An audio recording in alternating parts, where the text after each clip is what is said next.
I've seen a lot of change, been through a lot of pain. Some things are not the same as they were a year ago, but all will be okay.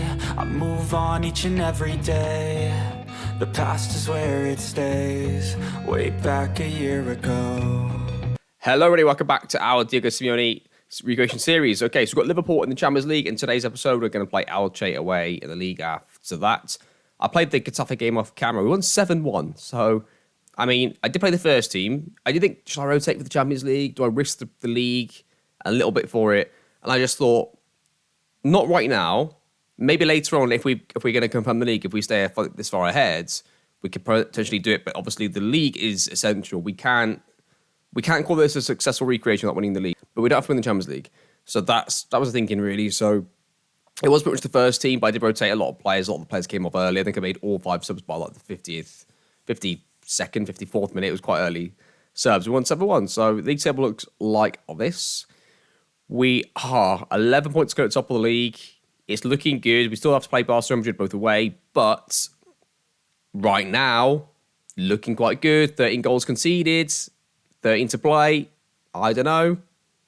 I'm thinking we're going to do... I hope we do decently well.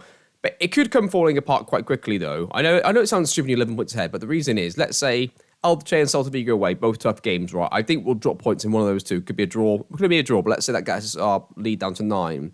Lose to Barcelona, that's 6. Lose to Real Madrid, that's 3.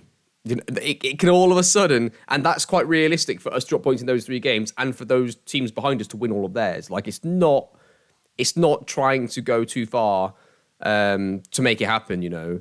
I think it could happen. Will it happen? We'll see. But we've got Liverpool today anyway. Then we've got Elche. After that, we play the first team as well because of quite a big gap between the 2 games, so that's nice. In terms of the game, players out. Koke is only injured. The only player that's injured. And Manu Kone is back from his injury a little bit. He's in training. He's not fit enough to play just yet. But yeah, that's pretty much it. It's going to be Oblak in goal. Gutierrez. Actually, no, it's not going to be. It's going to be Lodi. Is Lodi fit? He's just... Right. Yeah, he's going back in. I need to get him in the team, really. Lodi, Skriniar, Lacroix, Singo across the back. Barella, Bellingham, Musiala, Andreas in the middle. Sadiq and Abraham up front. Come on, Atleti. Right, okay, so manager says, nothing because we take it ourselves. We are going to say to the boys, get the fans the money's worth. Go on, boys. Go and do it for the boys. Do it for the fans. Here we go then. So Atletico Madrid are going to play Liverpool now 4-4-2. Love that. I could probably put the music back on for the Champions League. I don't think last time, actually, it didn't cost me a strike. Salah, Diaz, Felix up front. Oh, got Felix, haven't they? That's a beatable team. We have to win this game. They got 2 really good wingers. Loads of pace, acceleration, dribbling, that kind of stuff, right? Here we go, the first highlight. Singo. To Barella. Barella up. We're sitting far post. Deacon, he scores to make it 1-0 Atleti. Come on, boys. Here we go. What a good early goal from us. Wow. I'd say good. I mean, good in terms of like result, rather than it being like a well-worked goal. But yeah, we'll take that 1-0. Singer with a throw in. So the highlight only 6 minutes in here. Bellingham has to place it to Barella. Barella takes some touches, plays into Musiala. I'd tell you what, if we absolutely, slap these, I reckon we've got a chance of winning everything. If we can do that, of course. João Felix has it. Gets taken off him by Jude Bellingham. We love that. Musiala. Oh, see, by us selling them João Felix the amount of money we did, I thought we sold them to City, to be honest. But if they paid us that much money for him, which I think we sold him for like, 50-odd million, that would have stopped them being able to go for like Bellingham. So not only did we sell them Felix, we then got Bellingham because they couldn't get him. So he goes through 1v1. He's going to get the angle cut off. He goes through. Oh, and he shoots and it's just wide, I do like that little animation where they shoot across the keeper now. It looks so much more realistic. Well done to the team for that. Singo, Musiala, Sadiq goes through. Andreas goes through 1v1 and he scores. Come on, here we go, boys. We're 2-0 up against Liverpool. This could be magical. That's it, lad. Just sit out the game, kick them off the pitch, fall down, argue the referee. Typical Simeone stuff, please. That's all we want to see from now on. We don't want to see 4-0. We'll take 2-0. We'll take 2-0 right now and just, demoralise them for 90 minutes. Don't concede or concede a penalty. Yeah, away us. Tell you what, Liverpool, so they're not very well structured here, are they? If we just catch them in this moment here where Salah's about to shoot. So, I mean, to be honest, in our, defensive setup, one of these 2 idiots here should be on the CDM. So one of them, probably pressing forward, should be like here to be on the pivot. Otherwise, they've got an overload in midfield. They're gonna outnumber us in there, have an advantage. But the plus side for us is that where he's there, if we go long early, it's 2v2. So if Tammy Abraham wins this, and let's say he knocks it onto the striker, does he? Or see, if that goes to Sadiq, he's running off Van Dijk and he's in. So it's like, well, that's the spare man, you see. Now we're having to commit somebody else in midfield to deal with that. But we've won it. Bellingham, see, Tammy Abraham had to be nearer to the CDM to be able to have an impact there. Sadiq through. Oh, it was only 3. They're getting shredded. They need to change that. So if you're the manager of Liverpool here, you need to move to a like a half-back role or an anchor defend duty kind of role to stop Fabinho from wandering so far forwards. I don't know what he's on. He's on DM. He's put on DM support, is my guess. Yeah, I definitely think he is because of that. Right, let's have a look at this. So if you look where is he there? Okay, let's go back further than that then. Let's watch Fabinho through this whole process there. So you see how he's going really far forwards here. He's got to be on support duty. He's just got to be. And how he's almost like in a 4-2-3-1 shape, and we've just played straight through there. They've got nobody there screening. Fabinho, yeah, he's on a support duty, I reckon. Oh, it's nearly 3. Oh, City's got to it. Tammy! Oh, it's off the line! Oh, we've absolutely battered them so far. Oh, no. Take him out. That's it. Love that, lads. Good intentions there. 2 sliding tackles. Don't let them score. Don't let them score. Don't let them score. They don't deserve it. Good. We're going to slap these. They need us 2v2 at the back. We're going to score at least 3 in this game, maybe 4, I reckon. Because we're catching them on the break with the 2v2 all the time. They may score 1 or 2 as well. I think my prediction would be like a 4-1 or 4-2. 3-1 or 4-2. I think if they score 2, we'll end up scoring 4. But we'll see. Andreas. That's if I don't change anything. So yeah, I mean, I could stop that from happening. Yeah, I mean, do I make Sadiq man mark Fabinho? The problem with that would be is if we are defending this deep, is every time we clear it long, it'll be shut up to Tammy on his own. And it might mean that, because Sadiq could be down here, now he's here they're getting shredded. I think we'll leave it as it is. They get absolutely battered. That's almost a pen as well. Oh, they've not decided who's going to go for the ball. Andreas takes it. Oh, he squeezed it in. Andreas, unbelievable. Wow, it's an own goal, right? It's an own goal, but he's made this happen himself. Little Andreas, who's been fairly quiet in this save compared to the other saves that I've had him in. Well, the one save I had him in. I only had him in 1 save, actually. But he's not really improved much. He's still the same as he pretty much was. Oh, I love that. 3-0. I mean, at this point, do I just make Sadiq a shadow striker rather than man mark? We can see the one area they're going to get a goal is from Fabinho being completely spare, and not that he'll score, but he'll then pick out a pass or something, right?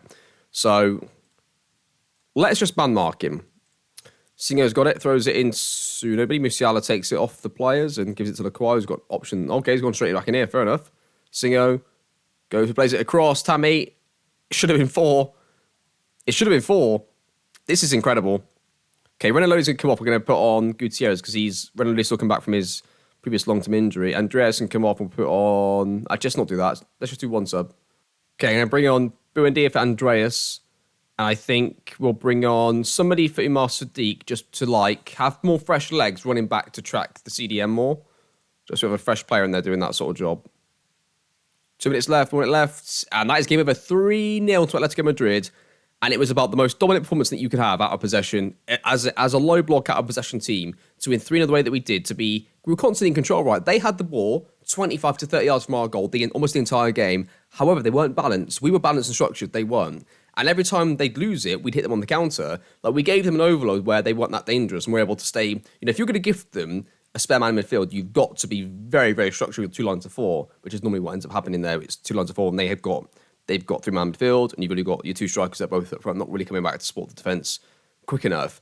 So I thought we were completely in control of the game, despite the fact that we weren't in control of the game in terms of, possession was 50-50. If you looked at, final third passes, all the other metrics, we'd be against it. But the one place we were in control was the scoreline. And that's what matters. 3-0, perfect performance. And I guess I'll see you in a few days for the outro game. See you in a second. Okay, welcome back. I didn't see the results of the sides, actually. Real Madrid, yeah, if we were to lose here, Real Madrid only 9 behind, so I guess they've won their game at least. Okay, Elche away. Let's go and see how we get on against them. Same team. Everybody's going to be playing again. We'll say pick up where you left off, yeah. Like, I don't think there'll be as many highlights in this game purely because the opposition this time aren't going to be coming after us the way that Liverpool did. Liverpool were really aggressive against us, leaving just 2v2 at the back. Other sides aren't going to do that. So that's why we end up with a lot less highlights in domestic games, I think, that aren't Real Madrid, Barcelona, and I guess then Champions League games. They get the first highlight here, though, by the looks of it, to Elche. I didn't rest any players. There's a 5-day gap. So my sort of rule of thumb is if it's 5 days or more, I don't have a touch of train. Just let them have the 1 day rest that they get and everything else stays as normal. If it's 4 days, they get... it's 4 or 3 day game. It's a 4 or 3 day gap between the games. I always do a 2-day rest. And Sadiq, oh, what a bit of play. Look at that direct football. You got to love that. Up to the Diego Costa, into our Arda Turan, who fizzes it straight into our little David Villa. He did miss it, but it's, it was good. It was good. Singo with the throw, and he's going to throw it into Tammy Abraham, who travels with it, plays it into Jamal Musiala, gets his shot blocked in Sadiq. Oh, he's got through and he scores. Yes, come on. Big Diego Costa football from him there. Just sort of, the ball's going to be just powering the defender away. He's trying to get through. He's just aggressive and physical. And I love that. 1-0 to Atletico. That's exactly what we needed up front. I think he's been the best signing I've made, apart from, well, Tammy Abraham was obviously great, but Umar Sadiq, like, there were a lot of strikers I could have signed. I just had a feeling about him, and it's worked. We'll say things go up, but no will be even better. We'll go up another gear and that kind of stuff. Tammy is probably going to have to come off at some point in this game. He's looking a little tired, so we'll take up Vitinha on up front. I think here as well, maybe Nicolo Barella could do with coming off. Could Kone go in yet? I'm not sure. Do we move Jude to a holding role? Let's have a look. Is Kone fully fit? I don't want to risk Kone in this game away from home 1-0 up. I don't think it's the right game to do this in. Maybe just let Barella power through. We'll take off Bellingham, put on Thuram. And we'll probably take off, I guess,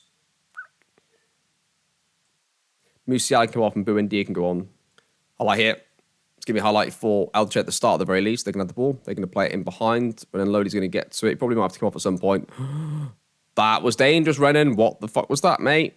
Let's, just get him off now before he does that again. Right, you can come off. And then I think Umar Sadiq, actually, I might take off and put on Pat Stacker up front. Have like an extra fresh striker. Actually, we need to go back down to cautious as well because we have scored the goal that we needed. Yes, this tactic, by the way, I play on cautious in all matches. If it's a game that I expect to win and we haven't scored by like the 32nd, 35th minute, I go to balance then. And my shouts are always fire up, demand more than encourage if we haven't scored. Otherwise, it will go fire up, demand more than fire up again if we have scored. Corner, Skriniar heads it. Keeper saves Skriniar again to be cleared away.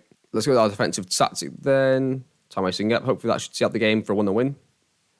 Highlight instantly for them. Elche going to travel the ball up to the midfield line. Thuram's 1-8. Good lad, Thuram.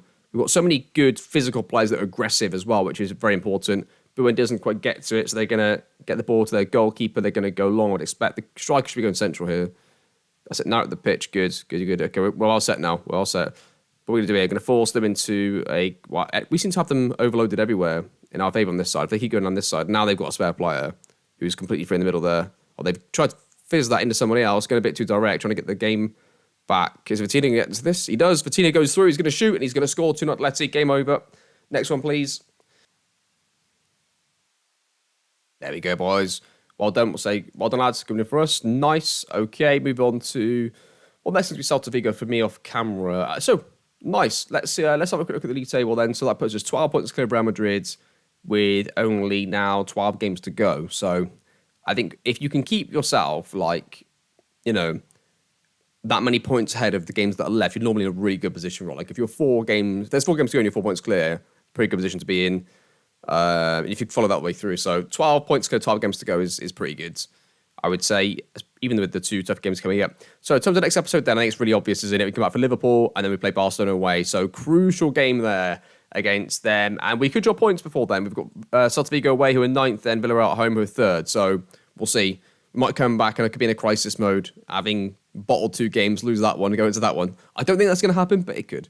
That's going to do the episode. I hope you're still enjoying the series and the defensive low football. Hope you're enjoying the series and hope you join FM23, and I'll see you all next time.